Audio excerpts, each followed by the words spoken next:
Chances are some part of you right now is thinking, what value does a 17-year-old black kid have to provide to my coaching business? And to be honest, it's completely up to you whether you decide to listen to me or not. However, I would like to show you some proof. So, here is the company I started with my business partners, Dylan Wilson, Noah Kent. As you can see here, we've got all of our leads coming through on the day. We've got sales, we've got 19 people who are constantly working, dialing leads, getting onto calls. And to show you, just in this Stripe account alone, we have over 520K. And if I go down and sort by the month of May, as you can see right here, we made 166.6K. So once again, it's completely up to you whether you decide to listen to me or not. I built this life for myself as a kid, so I'd like to show you exactly how, with your coaching business, you can replicate these results. All right, so there are 5 phases of growing a coaching business. We have your foundation, we have selling the minimum viable product, we have acquisition scaling, we have operational scaling, and then we have prepping for virality. In addition to that, we also have our OKR with all the numbers that we need to hit in order to see success. To start off at the foundations, let's go to the prerequisites of starting a coaching business. Fundamentally, you have to either be a macro or micro expert. A micro expert means that you are the best at a very teeny small thing. A macro expert means that you're the best at something absolutely huge. A great example of this would be you are the best surfer in the entire world. You'd be a macro expert. A micro expert would be you are the best surfer with this kind of board at this beach with this length of hair. And pretty much the question that you need to ask yourself to determine if you're fit to start a coaching business right now is, are there people who would trade positions with me in certain aspects of my life? So, for example, if you were extremely good at starting a marketing agency and not signing clients for the first 5 years, you might not find many people that want to trade places for you that are right in the head, maybe 1 or 2 people. So as a result, if you started a coaching business for that, it wouldn't really work. So in order to do and actually find your niche, I'd like you to look at what you've achieved in your life. Fundamentally, ask yourself if there are people willing to swap places for you, and you should get a pretty good gauge. From that point on, you would then go down to making your TAM smaller in order to make your product and expertise more valuable. What do I mean by that? First things first is you can probably see on my wall, I've got $100 million offers, this section from that book where it talks about the product and price relationship when it comes to shifting your offer. So if you didn't see that there's no changes to products right here, you would see that with each specification of the offer, the price that you can warrant charging goes up and up and up and up. What this leads to is people perceiving what you have to offer as far more relevant and therefore a far higher likelihood of achieving success. So as I wrote on this graph right here, the smaller our total addressable market gets, so the more specific of a person that we're addressing, the higher their perceived expertise that we have is, the higher the resonation that we have is, and as a result of this graph, also the higher justified price we can charge. As I showed with my own marketing agency, I started off by doing outreach, and then I went to outreach online, and then outreach on Instagram, and it went so on and so forth until I got to the point where I was actually offering outreach on Instagram for marketing agencies in the e-com industry offering Google ads. And there was no one who was better at me than that. That was marketing just to that. I'm sure there were plenty of people who could do my job way better than I did, but no one was speaking directly to only helping these people. So I cleaned up the maybe 100 to 150 people that I was able to directly contact that felt that as a huge pain point. So once you've taken your skills, achievements in life, and you've niched it down to something you're the best at, it is time to go into the foundation building. This is just how to launch your company the quickest way possible. I'll show you how we did this. We made a draft of our minimum viable product, which, as you can see here, the desirable position that myself and Dylan had, as you can see on this Zoom call, is that we both scaled our marketing agencies. So what that meant is that we could get people and audiences on calls just like this to just share what we knew and what we did and help them with their own agencies. So that was our minimum viable product. Outside of that, we had our payment processors, Stripe, super simple, contract, super simple, basic funnel created, and social channel established. So to show you the social channel, it was just YouTube, just like the video that you watched to get here. And the first VSL we had, as you can probably see, printed people results. But the funniest part about it is that all of these things, all these testimonials, and all these people had a great experience, all came just from hopping onto calls like this. So we're able to get a shit ton of results without actually doing much work on an info product or anything of that nature. Then the next phase was actually selling the minimum viable product after we had drafted it. In order to do this, and this is actually what pushed us to the 10K a month mark here, is we did a done-for-you lead capture setup, we did a done-for-you database reactivation, we revamped our organic content, and then from that point on, we were able to open the floodgates. So we had our first YouTube videos. Honestly, probably won't do too well. I got pretty lucky with mine. From that point on, going forward with our company, we need to get more leads and just do more reps of everything that we were currently doing. What this looked like for us is we had a viral YouTube video with a very beginner agency owner right here. And then as a result of that, starting to actually market all these case studies that we got outside of just having videos and then being able to sell. That completely exploded our company. But at the time, we were only selling $100 products, so it didn't result in much revenue, only about 10 to 15K a month. Here is going to be the big jump from 50K a month, 150K a month, because honestly, not much changed. The biggest thing that we did was we revamped our entire setting and sales process.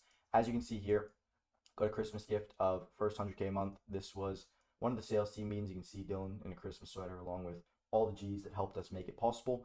So pretty much what we had happening is we needed a 5% lead to set rate. So that meant if we had 100 leads come in, we got 5 appointments. We needed a 20% close rate. We needed 40% of the contract value upfront collected. And on the back end, we needed 85% of the contract value collected. So if we made $10,000 from someone and that was the contract value, we needed to collect $8,500 on the back end, because oftentimes people come on split pay plans and don't actually finish them. That's why you need a good product. In order to actually onboard the people to do this, we got 2 to 4 appointment setters, 1 to 2 sales reps, and found a system for setters to do 2,000 plus dials per day. And no, this is not outbound cold call dials. This was absolutely lighting up every pipeline and every lead that we had gathered from all these phases that you saw here before. Because for us, this lasted from 1 to 6 months. So we had a lot of leads built up. And from that point, honestly, just doing super in-depth training, super in-depth, absolutely everything regarding sales, and that allowed us to grow. Next problem that we had was, okay, well, we made 100K a month, but how do we do it again? Because honestly, doing it for Christmas, the whole world shut down for a little bit during that phase, that 1 to 2 weeks, we were really unsure about whether we were able to replicate it over and over and over again. And that's when it became important for team management. We had to create a no hostage culture. No, I'm not a terrorist. What I mean by that is having a team culture where people are accountable for themselves. A lot of times at companies, people are not aligned in their personal life. So what that means is that they have their work life and they have their personal life. And the goals don't match together like this. So you get kind of standoffish behavior. What we had done are the 3 C's of building a great team. Got culture, compensation, and clips. Culture. As you can see here, we had a standard channel, which is just every single day we'd have our team members post their workouts, what they're doing, how they're getting in shape, and improving their life outside of monetary. Then we had compensation. So you can see here, here's an example of our back end. Shout out both Rayon and Stefan. Love you guys. They were getting paid along with all our other advisors for getting wins into clients individually. So it incentivized them to get us a shit ton of social proof, which is why we had such good marketing and were so easily able to show prospects on the front end that we were good at what we did. And then final is clips. As you can see here, Angel Parker, shout out you guys once again. These guys were 2 people that we had on clips. They came onto our team as setters with not much experience, and we gave them the cliff of, okay, if you're a good enough setter, you can move up to become a sales rep. And what this did, when we did it for every single team member, merged their personal lives and their work lives together and gave them these cliffs, is it created a culture where when they did something wrong, we didn't have to call them out or have any awkward conversations because they were invested to seeing their own success. I'm going to show you how to do that in just a minute. Final part, just prepping for virality. This is the stage that the business is in now. It's pretty much how can we manage cash flow and keep relatively the same efficiency numbers while doing 100 times more volume.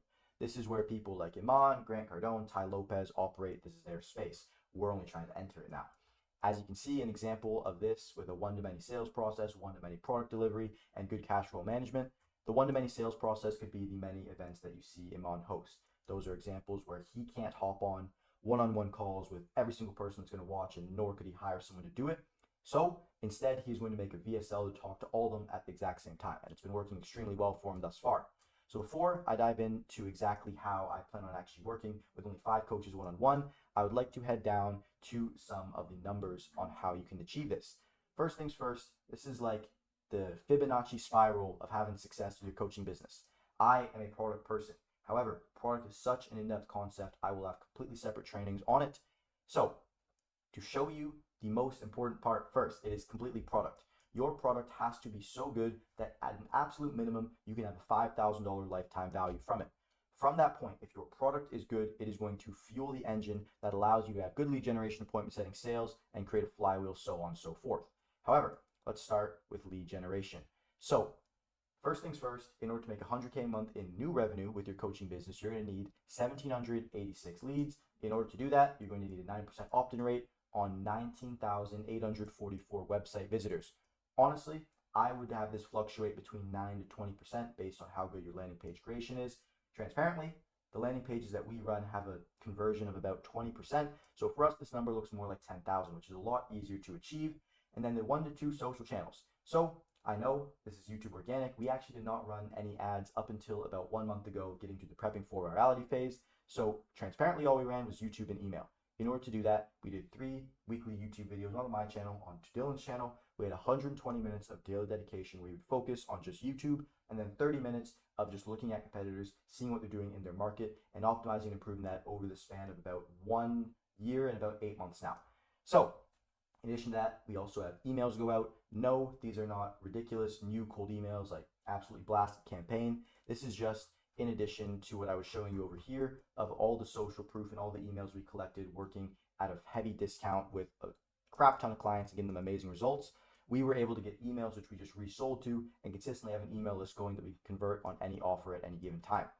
That is how you get the leads. The next part, which is where a lot of the skill and team management comes in, is going to be appointment setting. You're going to need 125 booked appointments. In order to get 125 booked appointments, you're going to need a 7% lead to set rate on the amount of leads that come in over here. And in order to pull that off, you're going to need only about 2 appointment setters. These guys are going to have to be dialed. This is going to have to be their full-time thing. But you only need 2 once you have that done. Once you got them there, the biggest thing is having a sub 5-minute lead to dial in time, 2 times daily training calls, end of day reporting, and a 2-week incubation like you saw Angel and Parker do just above there. Once we have that done, a 75% show up rate gets us to 100 show appointments, right? Not every appointment's going to show up. We're going to have about 25 calls that drop off. This number is extremely important to maintain because it is a silent killer if you do not have it in check. To get 20 new clients, we're then going to need a 20% close rate. This CVC number here stands for contract value collected. It pretty much means how much of the upfront or total contract value we're collecting upfront. So if we're selling the $5,000 minimum product here, that means we're collecting $2,500. Then you're going to need 2 sales reps. This could be including yourself, not including yourself. This is the magic of sales and also a silent killer if you don't address that I feel like no one talks about, and that is offer rate. So instead of trying to look at close rate as this broad thing and then complaining about unqualified leads and being a victim, one of the most important things that we did is we started analyzing what our offer rate is. What we realized is that if we have a 51+% offer rate and we have a 50% offer to close rate, 50% of 50% leads us to 25%, which gives us a 5% margin to play with around on the close rate that we have here of 20%. So the most important thing that we're doing is making sure that the setters that are bringing in appointments all the way here, we can offer at a 51% rate. And this is not like a throw shit at the wall kind of offer. I mean, this is legitimate. You're getting objections. They're saying yes, no, etc. And if you can get a 51+% offer rate and then get this to a 50% close rate, it is going to be a way more accurate way of determining what your actual close rate is, and also be important so that the marketing team and your setters can understand what they actually need to do in order to make more money, because everyone here is getting paid on a commission. In order to do that, once again, we have EOD reporting, 2 times daily training calls, and a service delivery incubation